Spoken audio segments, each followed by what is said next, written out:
just imagine how you would feel if your child goes into cardiac arrest on the playing field because of an undiagnosed heart condition.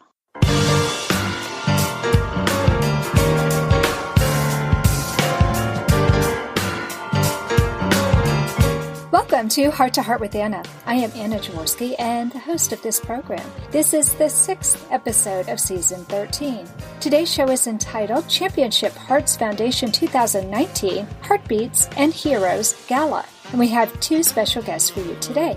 Michelle Garcia is the Executive Director of Championship Hearts Foundation, and Lisa Kattawar is a member of the Championship Hearts Foundation Board of Directors. I've talked about this amazing organization in the past, but this is the first time I'm actually interviewing members of the organization on Heart to Heart with Anna. For those of you who don't know, Championships Heart Foundation, or CHF, is a Texas-based nonprofit agency focused on the prevention of sudden cardiac death by screening active teens for hypertrophic cardiomyopathy, or HCM, and other cardiac anomalies. They want to lead the nation in cost-effective heart screenings for youth through scientific research, community and professional education, and outreach and advocacy for making participation in sports safe. Welcome to Heart with Anna, Michelle Garcia. Thank you. I'm happy to be here. Well, I am happy to talk about this with you.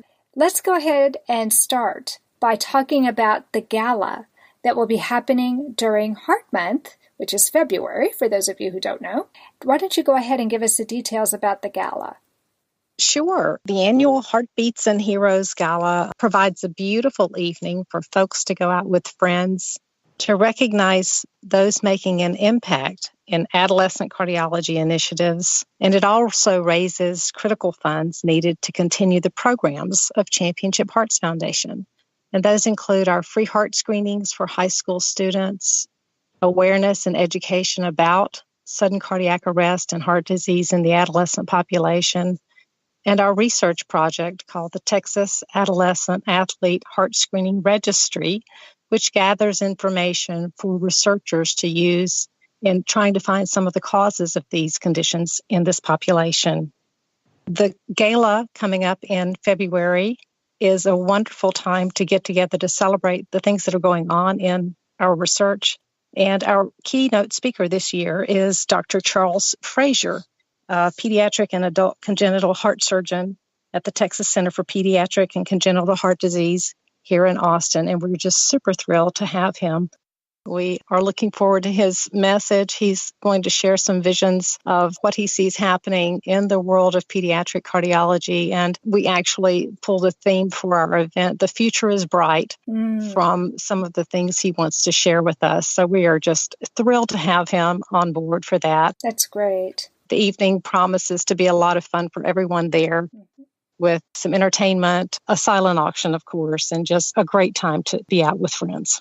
Oh, that sounds wonderful. I know those of us who live in the Central Texas area have been a little concerned over the last couple decades because we haven't had a notable heart surgeon to do complex congenital heart surgeries. And so most of us, like for me with my son, we had to go to San Antonio. A lot of people end up going to Houston, going to Dallas. So it's really exciting that Dr. Frazier is now in the Central Texas area. And the fact that he's working with Championship Hearts Foundation is a very promising sign to me because that validates what you're doing with your organization. And hopefully it will make a nice partnership between the Championship Hearts Foundation and what's happening at Dell Children's Hospital.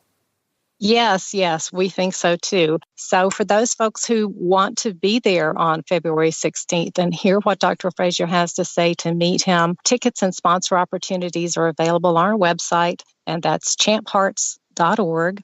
Just follow the icons for the Heartbeats and Heroes event, and you'll get to that ticketing page.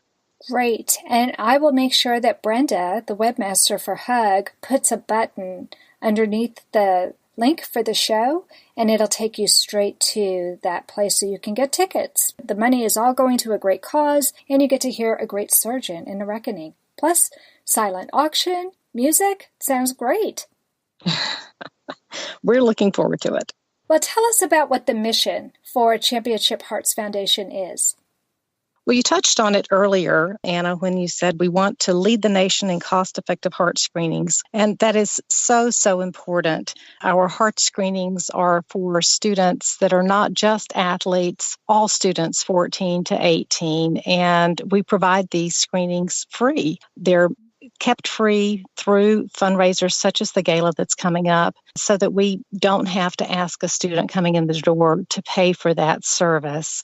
The screening that we do involves taking vitals and performing both a 12-lead ECG and a limited echocardiogram. And the value of that screening is over $700. We just would like people to know that we're doing a very scientifically based screening, something that's going to give them good medical information for their student as well as for their extended family.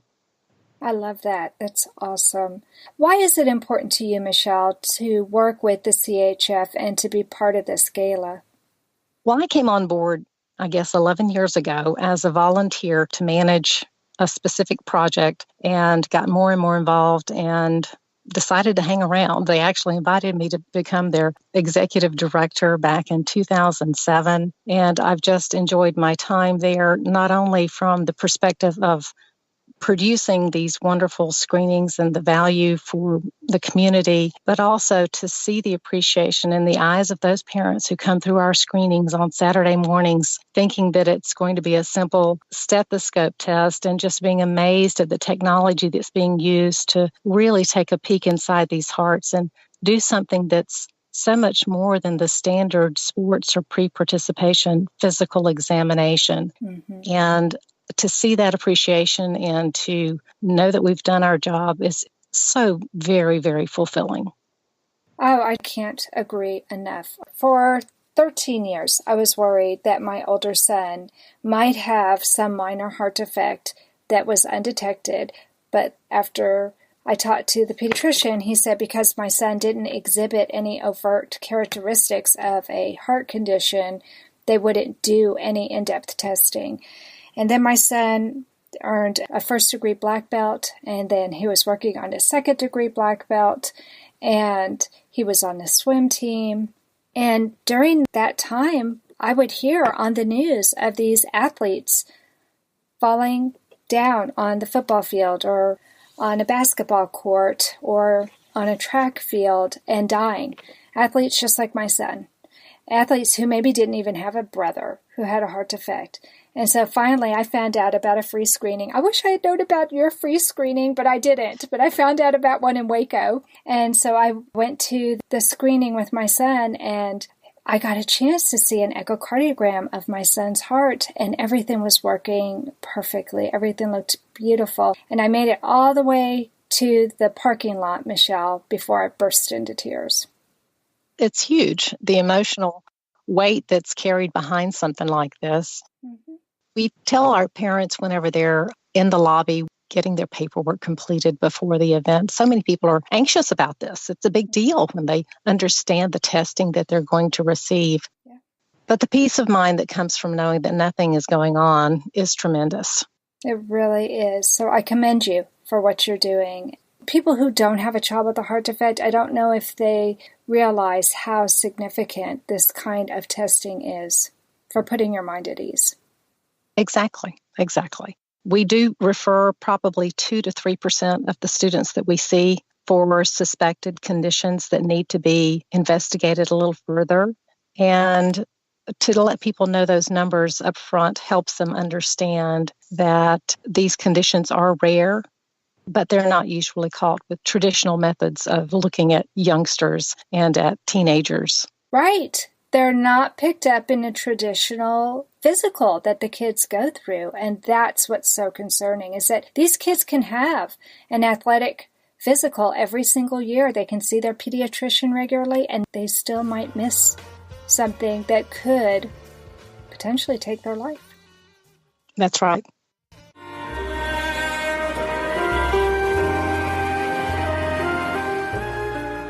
Tonight Forever by the Baby Blues Sound Collective. I think what I love so much about this CD is that some of the songs were inspired by the patients. Many listeners will understand many of the different songs and what they've been inspired by. Our new album will be available on iTunes, Amazon.com, Spotify. I love the fact that the proceeds from this CD are actually going to help those with congenital heart defects. Enjoy the music. Home Tonight Forever.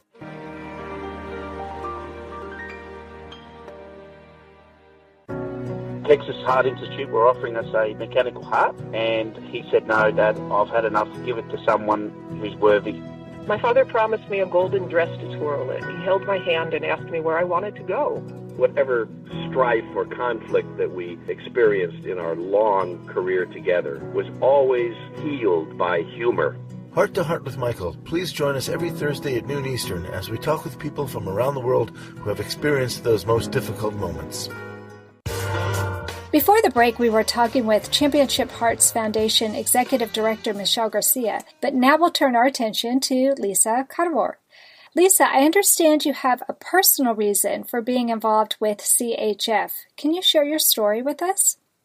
Yes, of course. My son, Zachary, was diagnosed with HCM the summer after his freshman year in high school.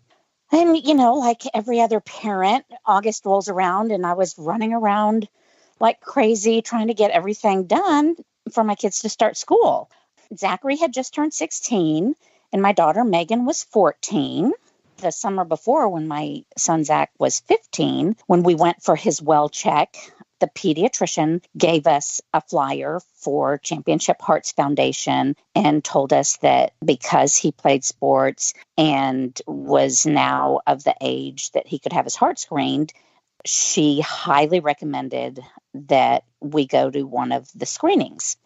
So I took the flyer and it sat on my desk for an entire year and we didn't do anything.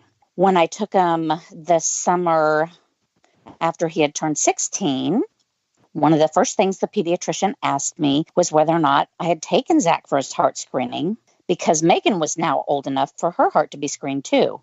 Uh-huh. I just can't tell you how horrible I felt telling the pediatrician no.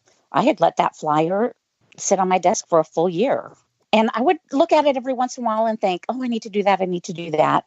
And pretty soon the whole year had flown by. So I did promise the pediatrician that we would definitely make time this year. A month later, Zachary was diagnosed with HCM. I was shocked.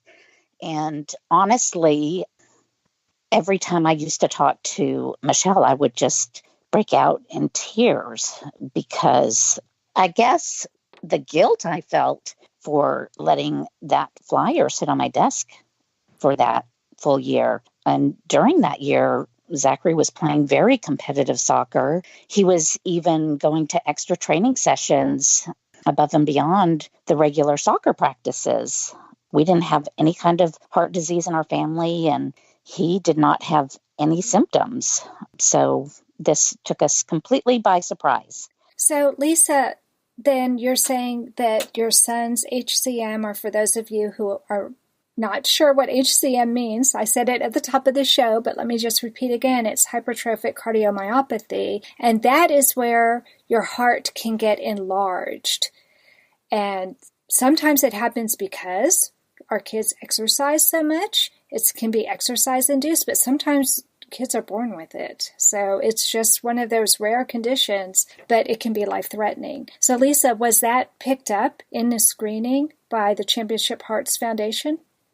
We were actually extremely fortunate that he displayed a heart murmur during his well check, which is not normal that HCM presents with a heart murmur. I mean, typically the first symptom is cardiac arrest on the playing field. So we were just incredibly lucky that our pediatrician heard a little bit of something that she thought we should get checked out. Mm-hmm. She even said it was probably nothing. And if we were to come back in a couple weeks, it was very likely that she wouldn't even hear it again, that it might have just been a blood vessel kind of sitting where she had her stethoscope or something.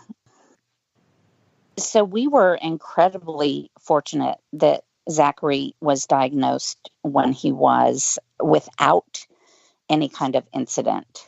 He's now 23 years old, and because he was diagnosed, should live a normal, healthy life. When he was diagnosed, he was told to stop playing soccer or really doing anything that would cause stress on his heart, and he was also prescribed a beta blocker to take daily. So if you know about the hypertrophic cardiomyopathy, you can prevent any kind of incident on the playing field. That's the key. Absolutely. Knowledge is the key, knowing that there is a potential problem. Yes, there definitely is something that can be done. Having stress on the heart is the number one thing. It is important to know about it beforehand so that you can see. Taking a beta blocker, can be a good first step. What about your daughter? Did your daughter go through the screening with Championship Hearts Foundation? Well, when Zachary was diagnosed, we were immediately told that my daughter should be checked, as well as me and my husband. So all three of us were checked by the cardiologist that diagnosed Zachary. None of us had any kind of heart condition. We later did the genetic testing to determine the gene that was mutated in Zachary. It turned out that his was sporadic, that it was not passed down from either my husband or myself. But we do know now what gene to look for in his children. Right. Absolutely. So you understand the importance of this screening because you could have lost a child. Oh my gosh. Yes, I feel incredibly lucky every day. Yeah, I can imagine you do. Can you tell us what athletes can expect if they get the screening with CHF? When the athletes come to a screening, Michelle has everything running like a well-oiled machine. It actually, you progress through the system pretty quickly. You start off with paperwork where we gather a brief cardiac health history. Then you're shuttled over to the vitals area where you have your height, weight, and blood pressure taken. From there, you're taken into a room where you will have a 12-lead EKG. And after that, you go to another room where you will have a limited echocardiogram. And when I say limited, we take about 5 pictures looking specifically for HCM. If you were to go in for testing with a cardiologist, a regular echocardiogram is about 50 pictures. So this truly is a very limited echocardiogram. Championship Hearts Foundation has determined that they can do a quick screening with just 5 pictures, and then if they see anything abnormal, can refer you to a cardiologist where you will have more extensive testing done. Perfect. So that's something that if they find something, you should probably go in tomorrow to see somebody if you possibly can. Well, Lisa, we know that teenagers often feel invincible, and they don't realize the importance of a screening like the one that CHF provides. What advice do you have for parents and teens? You want them to know that this is a very real possibility that somebody could have a problem and not know about it. Yeah, I don't think it's just teens who feel invincible. I think we all suffer from that will never happen to me syndrome. But I can say from personal experience that I felt extremely guilty every time I thought about letting that flyer sit on my desk for an entire year without doing anything. We're all extremely busy, especially when our kids are playing sports in high school. All I can say is you have to make time. Just imagine how you would feel if your child goes into cardiac arrest on the playing field because of an undiagnosed heart condition. You do have the power to prevent that by simply taking your child for a free heart screening. Absolutely. And what most people don't realize is that heart defects are the number one birth defect, that 1 in 100 children is born with a heart defect. Now, luckily, a lot of those heart defects are a simple hole in the heart that will heal on its own. But then there are people like my son that have a much more serious heart defect, or like your son who has the HCM, and it may not be detected until much later, or heaven forbid, in an autopsy room. We don't want to have that happen. Right. Anna Jaworski has written several books to empower the congenital heart defect, or CHD, community. These books can be found at Amazon.com or at her website, www.babyheartspress.com. Her bestseller is The Heart of a Mother, an anthology of stories written by women for women in the CHD community. Anna's other books, My Brother Needs an Operation, The Heart of a Father, and Hypoplastic Left Heart Syndrome, a handbook for parents, will help you understand that you are not alone. Visit babyheartspress.com to find out more. You are listening to Heart with Anna. If you have a question or comment that you would like addressed on our show, please send an email to Anna Jaworski at anna@hearttoheartwithanna.com. That's anna@hearttoheartwithanna.com. Now, back to Heart with Anna. Before the break, we met Lisa Kattawar, a member of the board of directors of Championship Hearts Foundation. And in this segment, we'll have Lisa and Michelle Garcia, who is the executive director of CHF. So, Michelle, why don't you tell people exactly what they can do again? And I know we started at the top of the show with this, but maybe they forgot and it's getting towards the end of the show. Tell us how people can go to this fabulous gala you have planned. Thank you, Anna. Yes, for folks who want to attend the upcoming gala for Championship Hearts Foundation, go to our website at champhearts.org and follow the icons for Heartbeats and Heroes.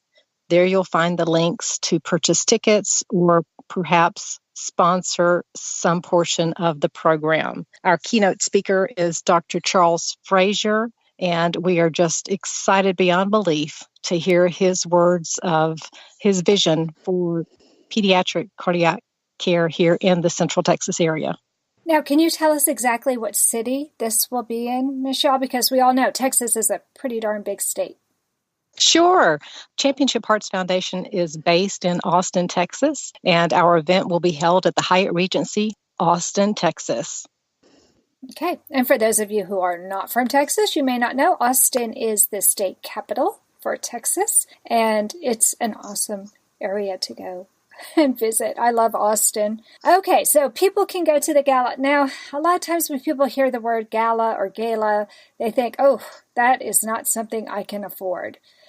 How expensive are these tickets, Michelle? Individual tickets $150, and a couple's ticket, you get a break there. It's $250 for a couple's ticket, and there are opportunities to get a table if you'd like to bring the neighborhood with you. Okay, that sounds like it would be a fun thing for you to go to with your friends. Ladies, it's a chance to get all dolled up. Go get your nails done, go get your hair done, have a real pretty dress on, go listen to some live music and a fantastic keynote speaker. So this is definitely something that would be very special. Now, is there food served at this as well, Michelle? Of course. This evening we'll start with a cocktail reception at 6 o'clock. We'll move into a dinner at 7 with our keynote speaker, awards to some special people here who have helped make our program a wonderful success over the years. We're recognizing an outstanding student volunteer as well as an outstanding community advocate for our heart screenings. And then after Dr. Frazier's keynote address, he will actually be the recipient of our Hero Award this year. So we're looking forward to a very special evening. A silent auction will be going on at the event because, as you know, this is a benefit to raise funds to keep these programs going through Championship Hearts Foundation.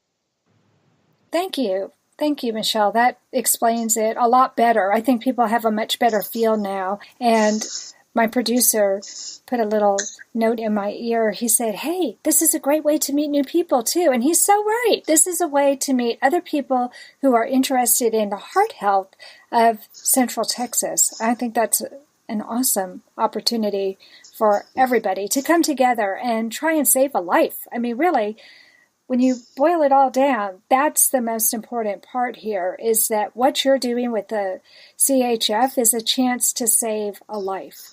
And I think we all cry tears when we read in the newspapers about athletes who suddenly die because of an undiagnosed heart defect. Wouldn't it be lovely if we never, ever have to read one of those articles again? No, you're absolutely right, Anna. We want to prevent those tragedies on the playing field. We don't want to hear those media accounts of a student losing their life to an undiagnosed heart condition. These heart screenings do save lives. Absolutely. Lisa, you're on the board of directors. What's the most important thing that you feel our listeners need to know about Championship Hearts Foundation? I think it's really important for your listeners to know what a dedicated group of people you have in Championship Hearts Foundation. The doctors who have designed this limited echocardiogram and screening process have done a wonderful job in being able to provide this at a cost that makes it affordable to provide it for free, with abnormalities being referred for more in-depth research. Right. I like that this is so affordable to everybody. I mean, free. It doesn't get more affordable than that. What does it cost you? It costs you your time, which there is an expense there, but you don't have to have insurance. You don't have to pay a copay. This is just something that you go and see if your child passes a screening and is doing fine, or if they say, this could be a false positive, but we think that this is something that deserves more investigation, and that's when you go to see a cardiologist who will do a more in-depth screening. I know that Michelle said 2 to 3% of the people who come through actually get referred on. I'd be willing to wager that half of those maybe do have something serious, and maybe half of those it really wasn't anything, but better to be safe than sorry. There maybe could have been something. You're absolutely right. Absolutely. Right. And so we want to make sure that we catch hopefully everybody, that nobody falls through the cracks. And yet this isn't a 2-hour exam. This probably takes, 30 minutes? Right. The tests themselves take about 20 minutes. You spend more time filling out paperwork and moving from station to station than the tests themselves take. And they are designed to err on the side of caution with regard to those referral numbers. Exactly as you said, we'd rather be safe than sorry, to make sure we're not missing something. Right. I want to commend you. How many years has the CHF been in existence, Michelle? Championship Hearts celebrates its 20th anniversary this year. The foundation was formed in 1999 by a group of cardiologists who wanted to give back to the community, and heart screenings began very shortly thereafter for the adolescent population. And it's just been an amazing growth for this community and a wonderful service provided. Absolutely. When my son had his screening in Waco, there was one chance for the whole year. That was it. There was one day. So we were the second in line because I was not going to miss a chance for him to have his screening. Does the CHF do ongoing screenings, or is it just once a year? We are year-round. The majority of our screenings do occur during the summer. We work with a variety of locations for venues where these screenings can be held, whether it be a clinic or a hospital or a community center or a gymnasium. And we work with folks who have available space on Saturday mornings when our students are out of class. And usually in those clinical settings, then they don't have patients. So we're able to use those empty facilities. Oh, that just sounds wonderful. So it's not just the doctors who are helping out, but it's also some organizations that are lending space for you to do these screenings. That's right. Different size spaces, folks who have the capacity to hold several hundred people. Our screenings are made cost effective because we do them on a large scale. And we'll see anywhere from 100 to 300 students in a 4-hour time frame. So we're operating multiple stations simultaneously, anywhere from 4 to 8 ECG or 4 to 8 echocardiogram stations. It sounds to me like you probably need volunteers to help as well. Is there some way that people can volunteer to help you out? Our website's the best place to connect for all of those things. When we have screening availability, the registration process is online for folks to sign up for an arrival time. As well, if you want to volunteer, we'd love to have adults and high school students volunteer at our events, and those opportunities are also available on the website. Just click to sign up. Okay, great. Well, I wish you both the best of luck with your gala. It sounds like it's going to be a lot of fun. Thank you again for both of you coming on this show. This was so much fun. I really enjoyed getting to know you better. So thank you, Michelle. Thank you so much, Anna. And thank you, Lisa, for sharing your own personal story, and I hope your daughter and son continue to thrive. Thank you so much. That does conclude this episode of Heart to Heart with Anna. Thanks for listening today. Find us on iTunes and subscribe. And remember, my friends, you are not alone. Thank you again for joining us this week. We hope you have been inspired and empowered to become an advocate for the congenital heart defect community. Heart to Heart with Anna, with your host Anna Jaworski, can be heard every Tuesday at 12 noon Eastern Time.